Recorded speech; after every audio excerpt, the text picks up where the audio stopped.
G'day everyone and welcome to this week's edition of the Melbourne Pro Punters panel, brought to you by Top Better and Wonderful.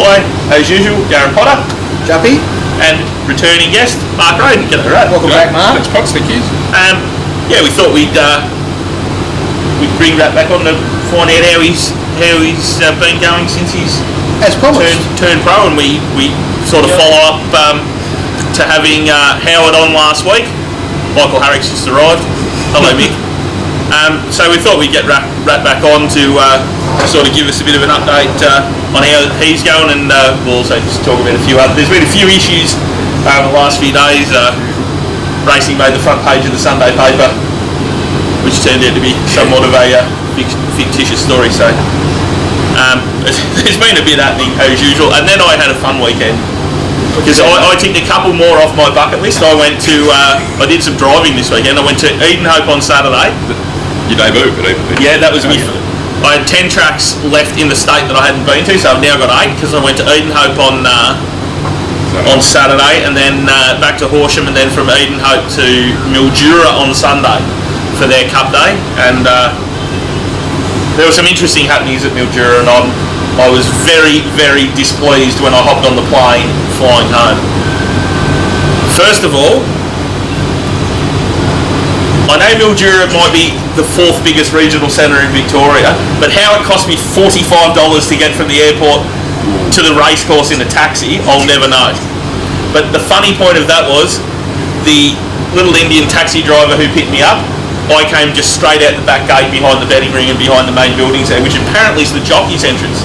So I hopped in the cab, and the Indian driver goes, "Oh, I dropped the jockey off here before, and I've got to pick him up after the last." He goes, "Are you a jockey?" I said, "Yes, mate, I claim the full 3 kilos." So that was at the start of the journey, and it got worse from there when I got to the airport to hop out to fly back to Melbourne, and he said, "That'll be $45, thank you." I said, "Am I paying for the ride or buying the cab itself?" So, okay, you got plenty. Well, I should have had a little bit more though, Rat, and this is something that's been creeping in, and it's been getting worse and worse on course. Of some of the Nick Meredith and the Punters Collective up there in Brisbane, who are doing a really good job on social media. They're tweeting stuff out from the mounting yard. They're putting up the flux. They were talking about someone mentioned that some of the bookies in Brisbane hadn't, and like the bookies in Brisbane only have to bet you to win 500, and they mentioned that someone had mentioned that some of the bookies up there weren't complying with that. Now I know firsthand that I've had trouble with this down here in Victoria. There's one rails bookie here in Victoria that's absolutely renowned for it. I've got it here, Cobb, just laid it on the phone, just laid it on the internet, laid it out the back. I don't know if anyone here has been to Cranbourne, but Cranbourne betting ring is now inside, and there are TV boards up on the brick wall. The brick wall is the biggest punter that I know, because there's so many bets laid out the back of the brick wall, it's not funny. But I had a few issues on... there's a betting supervisor for these issues, Juppy. What's not at all the track spots. Oh, really? No, since the minimum betting rule... How much time I spend on course these days? Well, since the vault came in, there's no need to send a betting supervisor to some of these tracks, because no one's there recording the flux anymore. That all just comes off the vault, which comes off dynamic. So sometimes there isn't a betting supervisor there, but some of the little tricks that some of these bookies had, every time I stepped off the stand there at one stage, bookie turned his board off, so he wasn't displaying prices, and then... How much use would the supervisor be in that case? I mean, it's better than nothing, but doesn't it end up your word against his? Well, I mean, if they get... In a lot of cases. It's one of those, if there's enough mud, you know what I mean? Like, so if there's constant complaints about a particular bookie, the supervisor will say, "I've had enough of you." All those people can't be wrong. Start writing bets or handing your licence. Well, and this is what it's sort of becoming. I spoke to a steward yesterday at Moonee Valley. I'll be putting together an email probably later today or tomorrow about it. But I went up. There was the bookie. He was an older bookie. Standing up, he was still standing up on his stand. I mean, the only other bookie that I know that still does that is probably Robbie. But he was standing up on his stand. He had a clerk running a computer, and he had a baggie. And I've walked up to him, looked him in the eye, and said, "A 6, please." Now, he's watched me all day run around, when it's universal that if you say the number, it's to win the limit.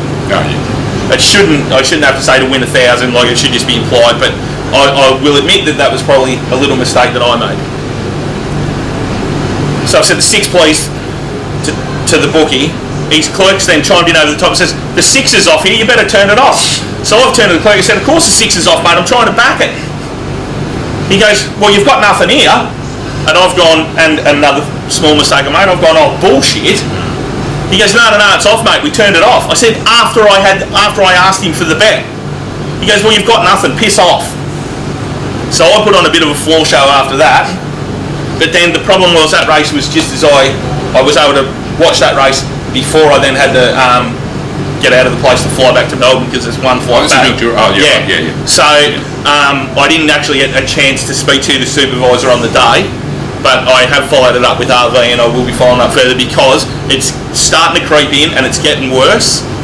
And especially some of these other meetings, like if you don't want to be there and you don't want to bet, don't go. If you want to control what you want to lay them for, it's very easy. Stay home and bet on Betfair. If you only want to get 200 out of a horse, you can do that very easily on Betfair. But the limits are there, and they're there for a reason, and some of these tricks are getting out of hand. So that was my little rant, and I got real ginned up about it. And it won. Of course it did. Yeah, and so, but the thing is, there are other bookies there that are more compliant, didn't have a problem all day, and they probably don't want the business either. Yeah. But, I mean, that's what you're there for. So that was my little rant. Other If than you that, don't want to bet it, don't have the price on your board. Like, honestly, it's such a simple thing. Or if you don't want to bet it, as I said, Betfair's there. Exactly, Chuck. I mean, there's a million ways around it. It just does not make sense. Like, you know, you have to accept bets if you want to be a bookmaker. Like, honestly. Yeah, and it's like that was the first bet that I tried to strike with that bookmaker for the day. What price was it, Jumpy? It was $7. So we're talking about a $150 bet, thereabouts. You know, like really. Really. I do have sympathy for the on-track guys these days, because, you know, the rug's been pulled from under their feet over the past 10 or so years. But behaviour like that you can't condone. Yeah, it's like no one understands the plight of the on-course guys being out there. I know they're just doing their best, but it's a two-way street. You can't treat the punters like that and expect them to just keep turning up. If that's going to happen, why would anyone bet with them? Exactly. Over everyone else. And the thing is, you can't just play the pickles. It's not like that. A couple of other things that have come out this week. I see WA brought in Good Friday racing, boys. I don't mind it. I'm a Catholic boy, but I don't mind having racing there. I don't know whether I'll be there or not, but what I'd like to see, if we're going to race on these so-called sacrosanct days, let's extend this Monday trial where we're going to have Mondays off. Give us a little bit more of a break. I'm happy to cash that in for 3 or 4 Mondays off. Mightn't have been a bad idea for racing over here I think it's a matter of time before the AFL brings in Good Friday games. It's not there yet. Rugby League obviously miles ahead there. Maybe there was just a little window for a few years for racing to get a niche for themselves before the AFL. I mean, it's surely one day they'll play on Good Friday. Oh, you'd think it'd be sooner rather than later. We'd have AFL on a Friday, and what I'd like to see is maybe not necessarily a city meeting with it. Yeah, maybe make it a feature. Yeah. Like we have the Stall Cup meeting that coincides with the Stall Gift up there. Warwick Nabil race on the Saturday. Why don't we try and have one of the country cups up around that region almost as a standalone on that Good Friday and sort of really push it? To be honest, Juppy, I think it's really what days they race on and the amount of racing there is is really an issue for the stable hands, jockeys and trainers to take up. And the bodies that represent them, because punters can pick and choose when they want to have a day off. You know what I mean? Like we're not compelled any time to, you know. That's true, but to get the recreational market, it's got to be, you know, weekends, public holidays. Yeah, that's what I'm saying. I have no problem with them racing Good Friday. Oh yeah, no, that's so I'm happy for them to have Mondays off too. Like that's fine. But I'm saying, you know, racing 7 days a week and all that sort of thing. It's not a huge issue for punters, because they can.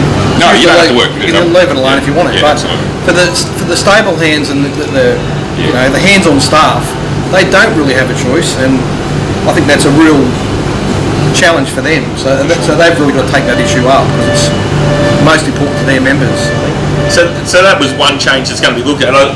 It's going to be inevitable. It'll be rolling around here eventually, I would think. Well, whenever there's the most eyes on the available, that's when the powers that be want to race, because, you know, turnover's high, simple as that. And again, the industry down here has managed to hijack itself. We're in the midst of an autumn carnival, so we're talking about turning the Caulfield Cup into a weight for age race and moving the Melbourne Cup away from the first Tuesday in November, and I'm really pleased that Amanda Elliott's been made the chairman, and she came straight out and just whacked that complete.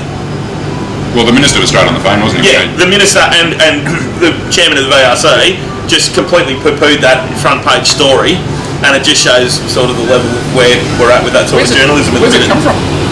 Well, that's the next thing. Where has that story come from? Like, I don't know, was it simply made up, or like where was the actual source for this story? Maybe it was an item for discussion, but not in any way serious. I mean, not, front page news. It's the same with the Caulfield Cup. Like, I don't know what they're trying to achieve by doing it. Well, that's obviously a lot more advanced, though, isn't it? I mean, even if someone's just had an out there idea to change the day of the Melbourne Cup, the MRC executive are very strong on this. But when I was driving in, I was listening to Dr. Turf on SEN with Kevin Bartlett there, and he mentioned that the MRC had put this idea forward and were waiting for it to be ticked off by RV. Now, I don't know what RV's doing, but surely, as Doc mentioned, it should be the other way around, shouldn't it? It should be RV saying, we're looking at this, we'll put it to you when we're ready, rather than the clubs. It's the tail wagging the dog, isn't it? That's racing administration for you. Yeah. Look, do you have a view on it? I don't like the idea at all. Neither do I. And it's not, A, from a traditional sense, but B, they're unique races, and I don't think we need, this morning on... I think there's merit, maybe. I haven't thought this through, so I'm not... There could be merit in introducing a scale to that race that's less volatile, that's less... where all these tricks are going on. Like a Turnbull stakes or something. Yeah, like setbacks and penalties or something, you know what I mean? Maybe. I mean, I'm not quite sure. You end up with a bit of a spread in the Turnbull, but it's still good horses have a pretty good chance. Yeah. Maybe that's a compromise, but... So a set minimum, a set maximum, and then some penalties. I don't know. Well, I think it's mainly the penalties into the Melbourne Cup that needs to be looked at. And they have to change the rule to get that through anyway. Yeah. They have to change one of the Let's face it, if Racing Victoria were really making all the decisions, running the whole thing, the Caulfield Cup would become a penalty-free race. Right? But yes. They could just do that anyway, couldn't they? Well, they should do it. But it seems like a fight between the MRC and VRC for that not to happen. You know what I mean? Because that's obviously affecting the Caulfield Cup. And people that say, as if you would not try or you'd miss a whatever $1 million race the Caulfield Cup is to avoid a penalty in the Melbourne Cup. Well, it happens every year. Yeah. Well, I mean, they're worried about what Hartnell giving it a miss last year. Yeah. Various overseas horses don't want the penalty in the Melbourne Cup, and they've been running in Geelong, and I mean they still can get a penalty out of that too. You know, Like there's. But I think that just from this is a long way to draw, but from the integrity side of horses just having half a barrier trial in the Caulfield Cup to prep them for the Melbourne Cup, they don't want their race compromised like that. Like they're all issues that are worth talking about, but I think it's a bit drastic. Well, listening, they're very different race. Going the weight for age to me seems that's a bridge too far. You're going to completely change the nature of the race completely. You're not going to get 18. No way. In a weight for age race. They had Simon Love, the CEO of the VRC, with Mick Goody on Racing Pulse this morning, and Simon Love mentioned that basically what the MRC is sort of trying to do is there's an old loophole in the conditions to the race where it was weight for age races up to 2300 were penalty free, which was basically designed to not penalise the winner of the Irish St Ledger when the weights come out before the Irish. This was back in the day when the weights for the Melbourne Cup came out before the Irish St Ledger. Now the weights for the Melbourne Cup come out after the Irish St Ledger, so that clause in the rules is essentially redundant. Right. So they're looking at this sort of redundant clause to then try and exploit it to make it so that the Caulfield Cup's penalty free for the Melbourne Cup. Yeah, just for the benefit of everyone, just make it a penalty-free race and leave it as a handicap. You know, or even if you just reduce the penalties a little bit. Yeah. Because it seems to be, like as you say, you still get a penalty for winning. Some of them want a penalty, you know, because then they might not be qualified for the Melbourne Cup. Like it's a very true. It's not just cut and dry, but anyway. And I don't think we're putting any credence into the story that they're going to move the Melbourne Cup away from the first Tuesday in November. I mean, it's not wasting any time talking about it. Yeah. Well, the thing is, what the sort of gist of it was, that they were worrying about the AFL and the news cycle creeping into things.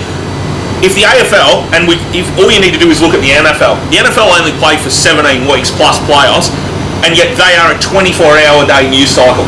There's always something happening, and that's what the AFL is bottling themselves on. If you think that that's going to stop just because you move the carnival back, you got rocks in your head. I think if they want to extend the carnival and make it and get more of the attention while they've got the opportunity, maybe they should look at having Caulfield, Flemington, and then Moonee Valley, and extending into the middle of November, and then Sandown after Moonee Valley. It might flow better that way. 2 points I'd make. One is the Victorian administrators don't know how lucky they've got it, because both Sydney Carnivals clash with football. Both the championships, we're well into NRL season, and the championships are on in a fortnight. And Epsom Days grand final weekend. In the spring. So in both cases, their carnivals are completely overshadowed by rugby league and AFL. Yeah, totally. And Adelaide have sort of adjusted to that by moving their cup to yesterday. To sort of avoid clashing with the footy, because there's no doubt that it does take a whole heap of oxygen out of it. But currently, with the system that we've had, yes, the Turnbull Stakes meeting cops it. But after that, you still sort of get the momentum there. Once the week after the grand finals finished, everyone's switching to racing. The grand final's back in September again this year, isn't it? We should know that, but I think so. Anyway, the Caulfield Cup's 2 weeks after that anyway. If you. The AFL, you're competing with Trade Week or something, you can't compete with that then, really. It doesn't matter how far you push it. So there was those sort of things that sort of dominated the news this week. There was another topic which we'll talk about in part 2, which was the track at Flemington. And what are we doing that part 2? We're talking about Mark in part 2? Mark and the review. That won't take long. I thought you said before this I was the captain of the show. I know you're overruling me. Sorry. There's very little raw material to work with. It won't take long. That's part 2. We'll finish fighting during the break. By the way, Juppy's the captain. I'm a subordinate who's not a very compliant one. All right, we're going to have a brief production discussion during this break, and we'll come back with part 2.